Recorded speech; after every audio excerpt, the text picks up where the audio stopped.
Bismillahirrahmanirrahim. Assalamualaikum warahmatullahi wabarakatuh. Perkenalkan, nama saya Muhammad Hayat Kais dengan NIM 091 058 0222 003 dari Prodi Pendidikan Bahasa Indonesia. Baik, saya akan menjelaskan materi mengenai teks eksplanasi. A. Pengertian teks eksplanasi.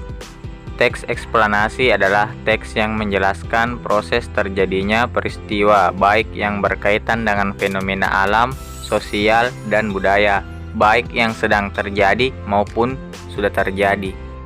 Yang selanjutnya B. Ciri-ciri teks eksplanasi. Yang pertama, strukturnya terdiri atas pernyataan umum, gambaran awal tentang apa yang disampaikan, deretan penjelas, ini penjelasan apa yang disampaikan, dan interpretasi, pandangan atau simpulan. Yang kedua, memuat informasi berdasarkan fakta atau faktual. Yang ketiga, faktualnya memuat informasi yang bersifat keilmuan, misalnya tentang sains. C. Menganalisis struktur dan kebahasaan teks eksplanasi. Mengidentifikasi struktur teks eksplanasi. Yang pertama, identifikasi fenomena, mengidentifikasi sesuatu yang akan diterangkan. Hal itu biasa terkait dengan fenomena alam, sosial, budaya, dan fenomena-fenomena lainnya. Yang kedua, penggambaran rangkaian kejadian memerinci. Proses kejadian yang relevan dengan fenomena yang diterangkan sebagai pertanyaan bagaimana dan mengapa. Menelaah kebahasaan teks eksplanasi. Teks eksplanasi terbagi menjadi dua. Yang pertama, konjungsi kausalitas, antara lain, sebab, karena, oleh sebab itu, oleh karena itu, sehingga.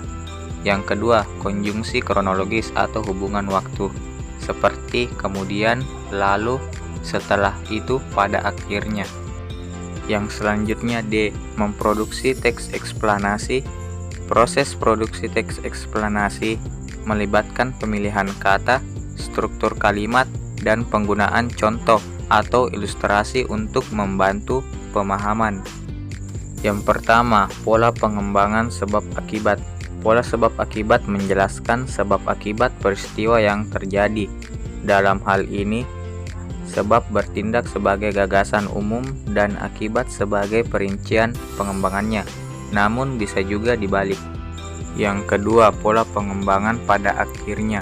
Pola pengembangan pada akhirnya sering digunakan untuk menyajikan serangkaian peristiwa atau argumen yang mencapai suatu kesimpulan atau hasil tertentu.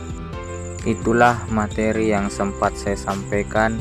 Kurang dan lebihnya mohon dimaafkan. Billahi fi sabilil haq fastabiqul khairat. Wassalamualaikum warahmatullahi wabarakatuh.